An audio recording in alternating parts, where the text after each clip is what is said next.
everyone, my name's Ashley, welcome back to my channel. Today I am going to be taking you through the books that I read in March this year. The first book I read this month was These Broken Stars by Amy Kaufman and Megan Spooner, and I gave this book a 5 out of 5 stars. When I first read the synopsis for this, my instinct was Titanic in space. And it was Titanic in space, but it also reminded me of Lost, even though I've never watched that TV show. Just sort of, yeah. So this book is about Lilac and Tava, and they find themselves the only survivors of a spaceship wreck of a ship called the Icarus, which is basically like yanked out of hyperspace without the proper procedures being followed. And so they crash land on this deserted planet, and they're the only survivors, and they have to find a way to signal for help and get off this planet, because it's creepy. I loved this book. It was the exact amount of emotional and well thought out and creepy, and even though like everything was good about it, the thing that stood out for me the most was Lilac's character development. At the start she's a spoiled heiress, and she's rude and frankly unlikable. And then as the story goes on, she becomes more sure of herself. She's picking out jeans instead of ball dresses, and I can't explain it. It was so good. It was so good. And I'm looking forward to picking up the next one very soon. After These Broken Stars, I was looking for something light and fluffy, and maybe not light and fluffy, light and fun. And so I picked up Kingsman: The Secret Service comic by MacLeod, Dave Gibbons, and Matthew Vaughn. And I gave this one a 3 out of 5 stars. The art was a bit confusing. A lot of the time I couldn't tell the difference between Eggsy and his uncle, so that was really quite annoying, I guess. But I've already watched the movie several times. I love the movie, and what I wanted from the comic book was the same sort of outrageousness that was in the movie, and it wasn't there. And I know it's wrong to judge it by its movie, but judge it I did. After Kingsman, I moved on and I finished Clockwork Prince and Clockwork Princess, which are the second and third books in the Infernal Devices trilogy by Cassandra Clare, which is sort of like a prequel / intertwining plot trilogy thing with the second half of the Merle Instrument series. I gave these a 4 and a 4.5 stars. Now, I know everyone says these books are fantastic, and maybe they think they are, but I just feel that they didn't have enough plot substance. It was all love, and you know, it's taken me a while to realize that these Shadowhunter books are love stories first and epic urban fantasy second. I realized that. I'm not sure I'm okay with it, but anyway, let's just talk about the books. Clockwork Prince, I can't actually remember the plot of it because it didn't have one. It was all build up to book 3, and I didn't like it. Sequels or like middle books are supposed to have their own plot as well. Like, I didn't enjoy it. I did enjoy it. I just didn't like that facet of it. And Clockwork Princess was not as emotional for me as everyone makes it out to be. Everyone says that it's the best finale ever, and I just didn't feel it. So yeah, it was a good book though. Like the plot was solid. It had its own plot, which was nice.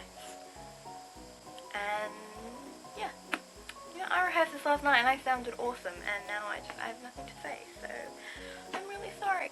After I finished the Infernal Devices trilogy, I read Don't Expect Magic by Kathy McCulloch.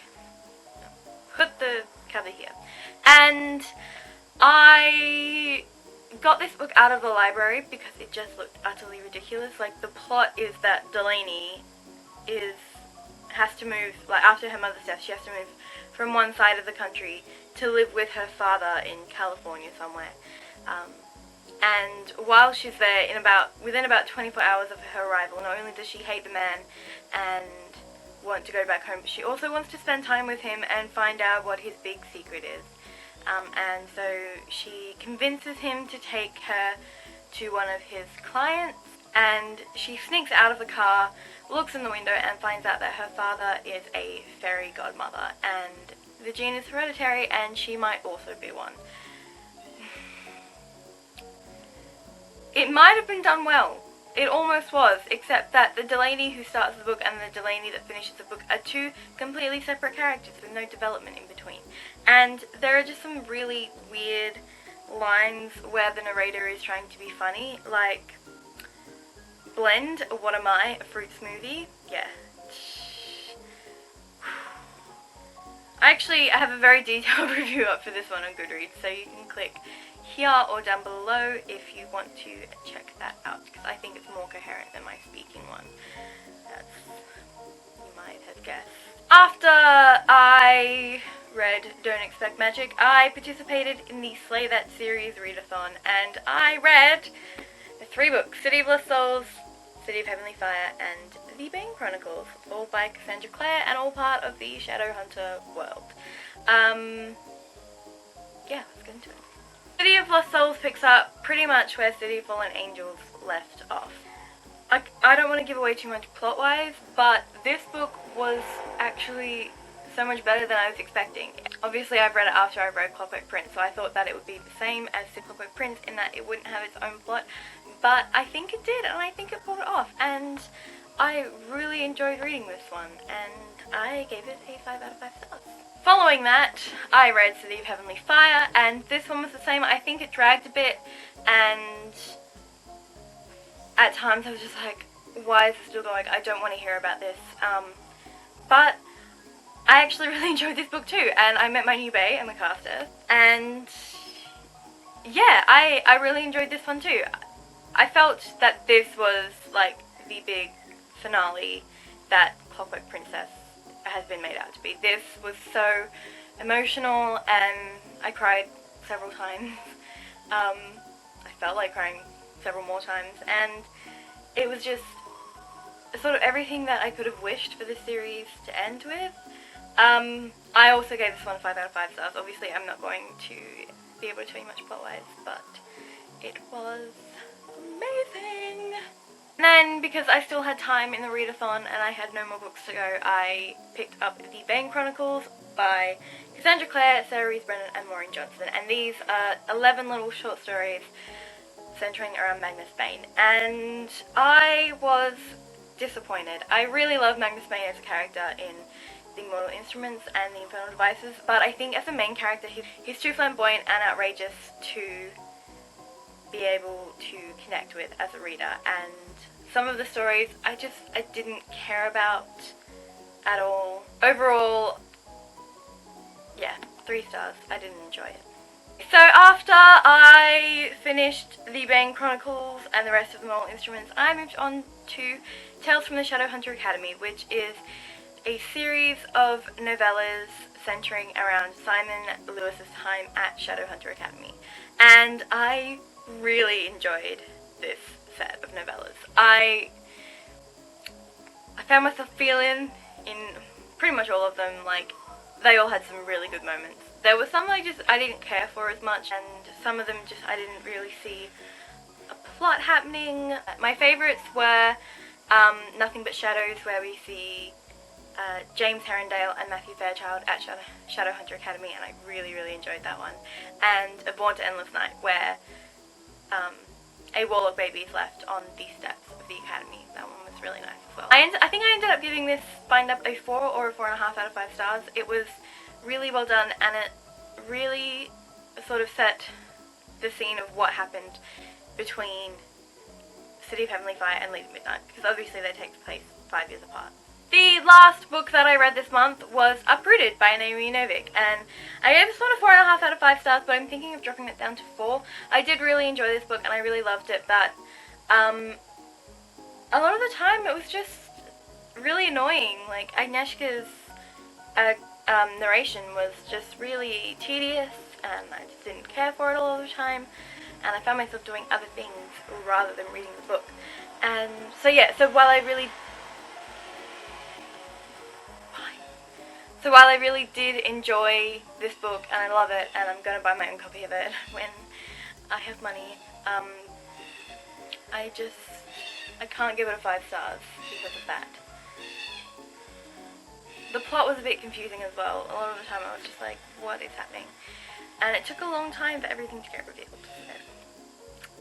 As a sort of bonus at the end of this video, I have one book that I DNF'd this month. And I was really sad about this. I might have cried a little bit when I DNF'd it because it started off with a lot of promise and I really enjoyed the start of it. And it is Magonia by Maria Devana Headley. And I did love this.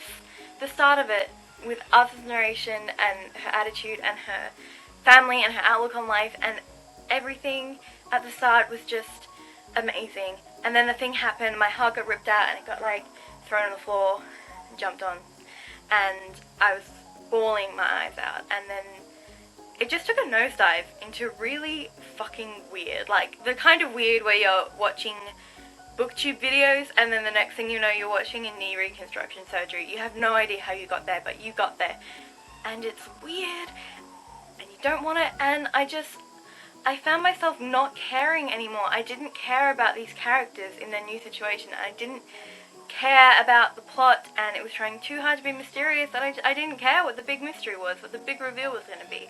And I was really disappointed because the start of it was really strong, and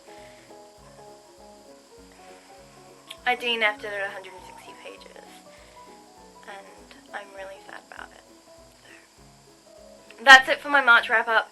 I hope you guys enjoyed this video. Let me know what you thought about the books that I shared with you today. And yeah, check me out on social media. My links are in the box below.